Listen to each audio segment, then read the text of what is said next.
Good evening on this June 1st, 2022. Time is 11:37 p.m. and welcome to Early in the AM with Isha. Yo. Oh my God. Like, I don't know what sound effects I should be throwing out, but all day today I've been wrapped up.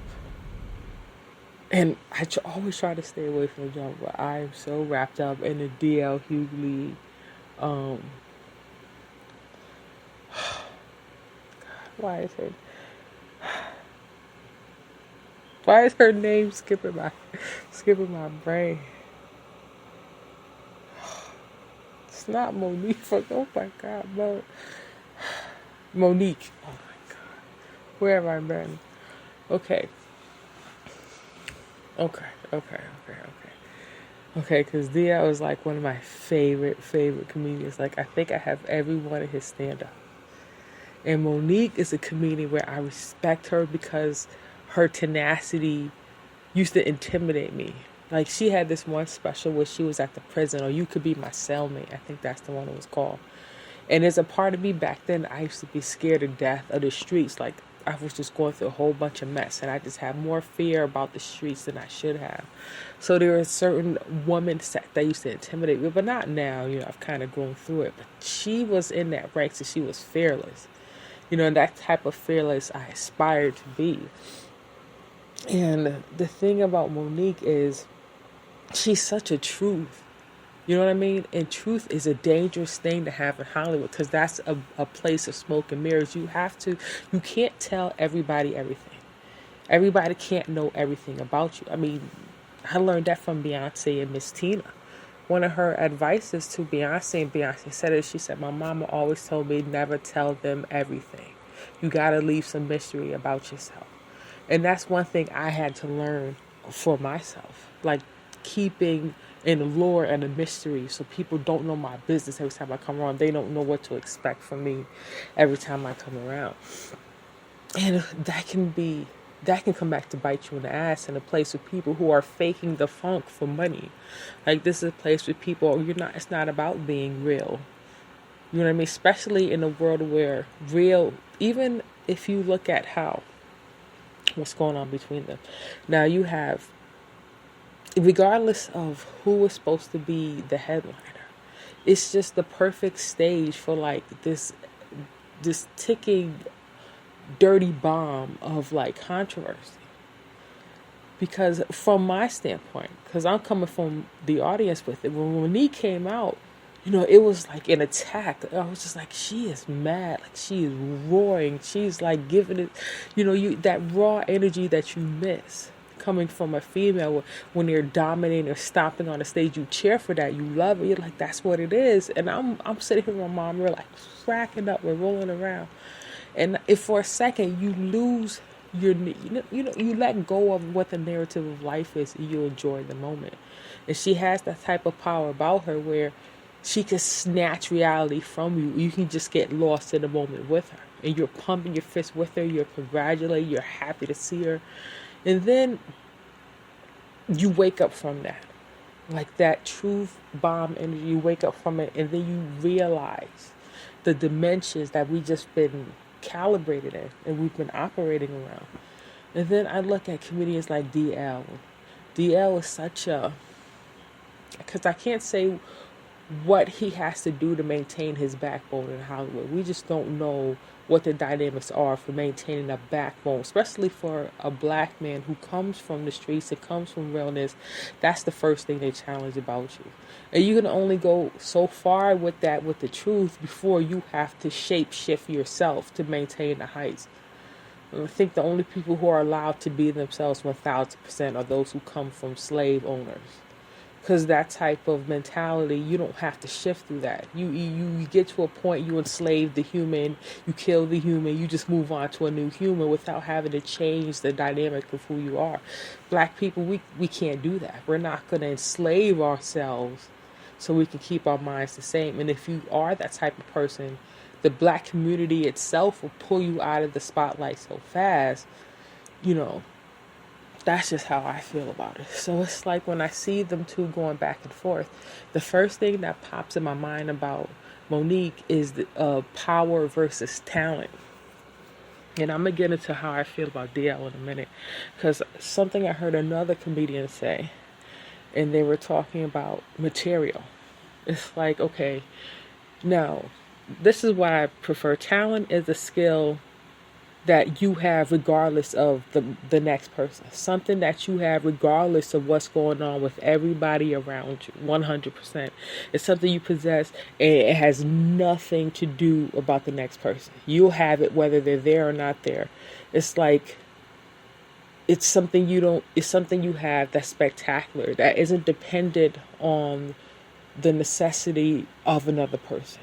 It's a God-given gift that comes from within. Power, on the other hand, in some dynamics, is dependent on people being there and dependent on the sway you have on those. That's the difference between, I think, comedic power and the comedic talent. Because there's some people who, they have no power at all. Like, outside of comedy, you don't hear anything about them. They're like ghosts. But when they're on that stage, they have a talent where it's always a breath of fresh air and you're going in a new direction. It's always a new funny about them. Like with Monique, it was such drama and pain. And it gets you in that spot and it's gut-wrenching. But there has to be a direction where you're not biting the hand that feeds you. Almost in a way. And I think a little bit in there, I think Monique has power that bites her in the hand sometimes. And it's like, for me, like I went through this whole thing about love and money and respecting God and all that stuff, but it was biting me so hard in the ass. I couldn't go forward with it. It was like every time someone would stick their hand out to feed me, they would say, if you take this from me, you're going to have to do what I say to keep getting this. And I was like, okay, I'm ready. And then it was like every moral value I had gained over these past 20 years is going to get challenged. Or I was going to be challenged to sex. It was going to be something where I would have to step so far out of who I've become just to maintain a meal. That's when you realize if you have a certain power that it'll bite you in the ass. When your power it's not going to get you forward in life. You have to figure out how to reiterate and restructure yourself. God, you don't know how many times, Isha, if you would just smoke the marijuana, it just let us get the stress off. Just drink the alcohol. It's just a little bit too steep for us. Just help. And I'm sitting here in this aura of myself, this power structure of myself. Like I gotta be celibate. I can't drink. I can't smoke. I gotta be, Queen Almighty in this tight little room. It just letting all these opportunities just fly by, not realizing that I'm biting myself in the ass. Not necessarily burning bridges, but I'm letting other people take those opportunities as if they're me. I see a little bit of that in Monique. I see where a lot of black women have that self-entitlement, not really entitlement, of self-righteousness, where the truth is so bright in you that you can't lie, you can't front it. And in Hollywood, you have to be able to front. You have to be able to turn that light to a place where nobody sees it, just so you can get the money. Because a lot of that money isn't rooted in the truth. It's rooted in your ability to be fake. It's rooted in your ability to play the dozens, to be tapered under the slave master. A lot of that money runs through their hands, and a lot of comedians have developed a talent to play that role, and they grab it and then they come out. And then there's some comedians that they're so raw in the truth that they reek of it.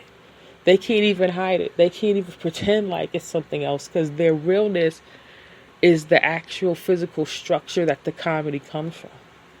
And then you look at D.L. Hughley. He said it before. He's a man of many, I say of many cultures. And I can't put a finger on this is real or this is fake. Whatever he's done to maintain his backbone and to keep his money at the height it is and to push his power how it is, I love him because I get to hear from him every day. I get to listen to his books or watch his comedy. And from those areas, that's all I'm supposed to know about him, unless I'm supposed to know about something else. And what he said about Monique and arguing about the power right there, in that same structure, I see Monique holding on to him. So whatever she's trying to accomplish, she's not going to fall by the wayside. But I see a man reserved in whatever essence he has, trying to give someone he's known for as long as he's been a comedian a chance to come out of that blacklisting. That area where you need to hide that. You need to play white for a little while. You need to shelf that. And she couldn't do it. And the tapers who were there, the racism is always there. It's just that somebody is always up there pushing it so you can't see it, so opportunities can happen. It's not like it's not there. It's just someone's learned how to hide it so black people can be more powerful and more flourishing. Then there's people whose very essence always pulls it to the surface. It's like a vinegar or alcohol. It just draws it to them. It's a richness. It's a sucking. It's a suckling.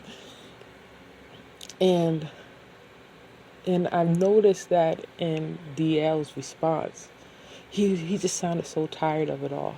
Like he's been going through so much with his politics, and then it's that thing that went off with Kanye, and then he had the COVID, and then he's just going through a lot in the background and in the front.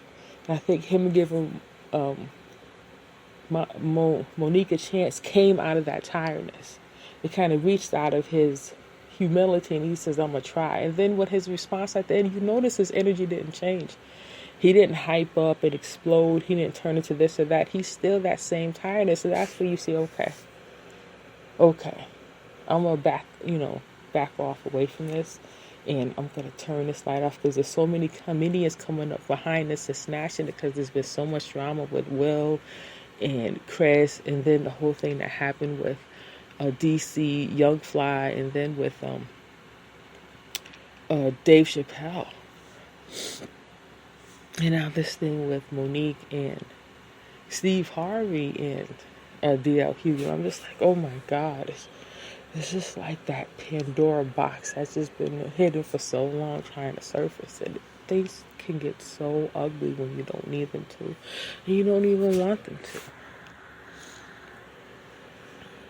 It's scary. It's scary to even think about. I was sitting here listening to it. I was like, it's such like a power talent dynamic. Because we wanted to hear the new jokes, like what she's been doing in the meantime. Like if she, like, girl, I've discovered this, that, and that. That's what they want. But then, since Monique can't change, it's going to pigeonhole DL to his ways that she's used to pinching him to, is going to pinch Steve to the same thing. And it's just, and then I didn't even know about that thing with Charlemagne the God. See, that's the thing about Charlemagne. He's I listened to him, and he's definitely he has his finger on the money. He definitely has his finger on the pulse of the money. And especially in the hood, there's a vein when it comes to money that racism is made of. And then there's an even deeper racism that trumps that one, that the hood that comes exclusively from the hood, and it has nothing to do with white people. And I think that's what Black Hollywood is made of. It's the temperament of the old racism that we come from, and fighting hard from that. But as soon as you get a breath of air from that, you immediately go to the next vein. You don't never come back to challenge the old racism. You're supposed to stay with the black vein on it, and then you chase money, and whatever it is to chase money, you do that. But as soon as you fall from that grace and you try to revamp up the old racism, that old vein, that's when there's always a problem. I think that's when blacklisting comes in, because you're supposed to be beyond that. You're not supposed to turn back and face that. And I watched the video today. It's so funny. This thing is coming one after another from Barack Obama. He said, "How in the world can you say I'm not succeeding because I wasn't introduced to, I didn't have the privilege to grow up with money or stuff like that." It's like, look at where your grandfathers and your great-great-grandfathers and your grandmothers come from. I was like, they had even less than that. And the racism in the community was 3 times as strong. And they still persevered and they still came through and survived. There's no way. Like, I hear him that same thing. You can't go back to the old racism that your forefathers come from and hold on to that one and say, this is the one that's holding me back. There's a black vein right on top of it. And it's twice as potent. And if you could just focus on that and tap into that. The sting is the same sting that your family comes from, but the opportunities running through it is thrice as abundant. And I think that's what's going on. I mean, me personally, as much as I chose God in a situation and I held on to my morals instead of just biting a bullet and taking the chump change or the change under the table, or, just smoke the cigarette or just ease the stress and let the streets have their way. Not choosing them inherently and trying to be more of a higher moral, it definitely snipped a lot of my opportunities. Definitely put me in a place where I have to keep revamping who I am or re-hustling just to get that original juice back. And I see that. And I see it now. I don't know, it drives me a little crazy just to think about it. I'm actually aloof right now. I'm in between two ideas. I've kind of let go of the whole Monique DL thing, and I'm kind of floating in between like what I want for myself and who I want to be, in 2022 going forward.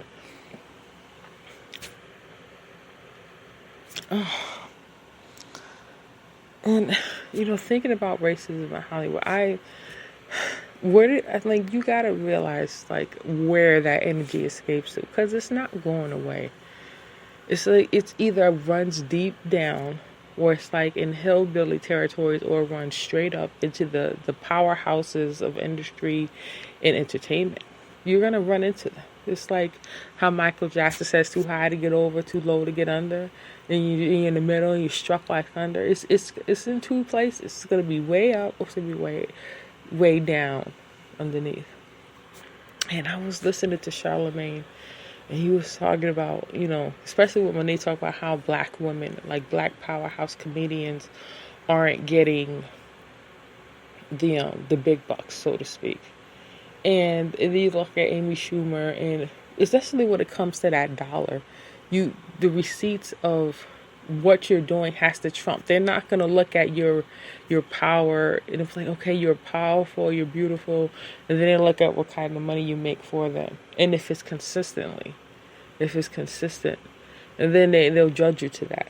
Because I'm looking like at all the black women, especially the black comedians, and I don't know what their money is made of. I know when I think of powerful black women in Hollywood, the first thing that usually flashes across my face is Miss Oprah Winfrey. That's ultimate power. But we know what fields that comes from. And then, from there you think about a Whoopi Goldberg, and you don't really know what their money situation is because they don't tell you.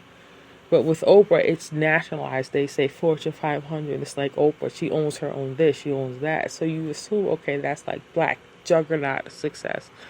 And then you have now Tiffany Haddish, who she has that vigor about her where she can muscle that money out of their pockets. It's not going to be where at face value she's challenging them. She's just going to go in there with the mechanics, and she's just going to chisel it out of their pockets. And it's not something that they can stop.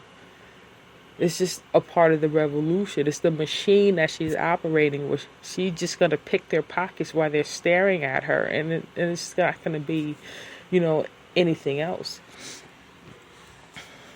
I heard a lot of things about what's going on. And it's just, I don't want to, point fingers and say it's the spouse or it's this, that. But it's always an issue when family and wives and husbands work together. There's always that personal business dynamic that tends to rub people the wrong way. I don't know. I don't have any. I'm not going to go till it's, till there's some type of proof there. We don't really know what's going on in that whole thing, but I've been tattooed to it for the past day or so. And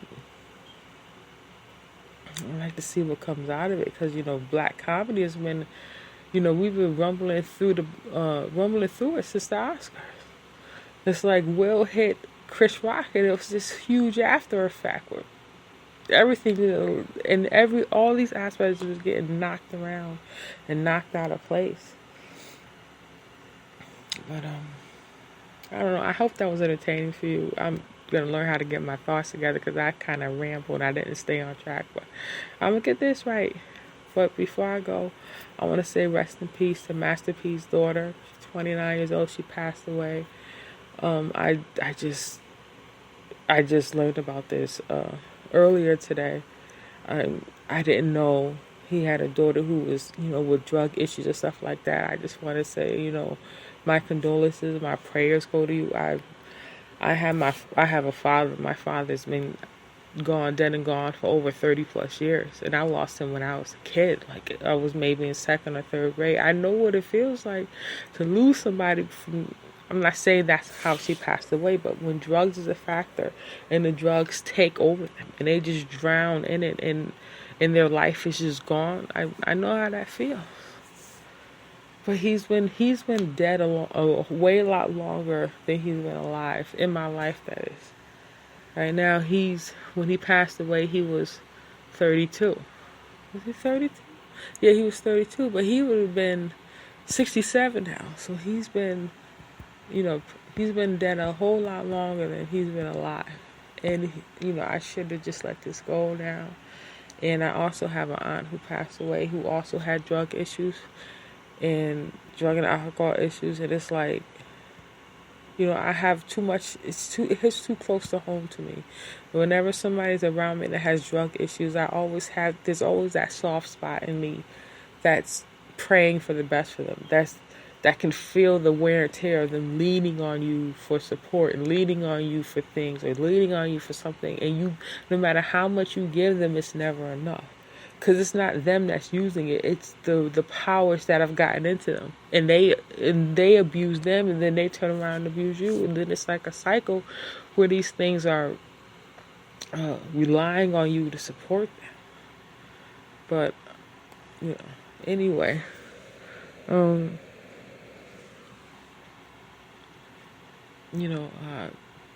Condolences, and I know you're grieving. I just want to say,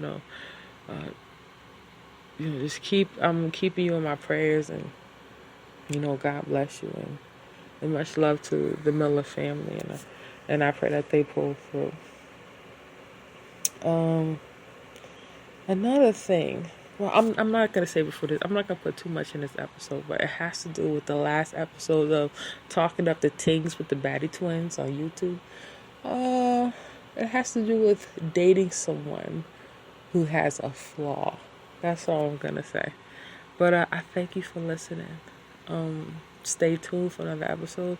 I'm gonna try not to ramble so hard, but I do think that there was an issue there between Monique and DL. I definitely think it was a power versus talent issue, because talent has nothing to do with what's going on around you, and it's in what you have. It has no effect on the talent you have inside. But when it comes to power, it has everything to do with the people around you.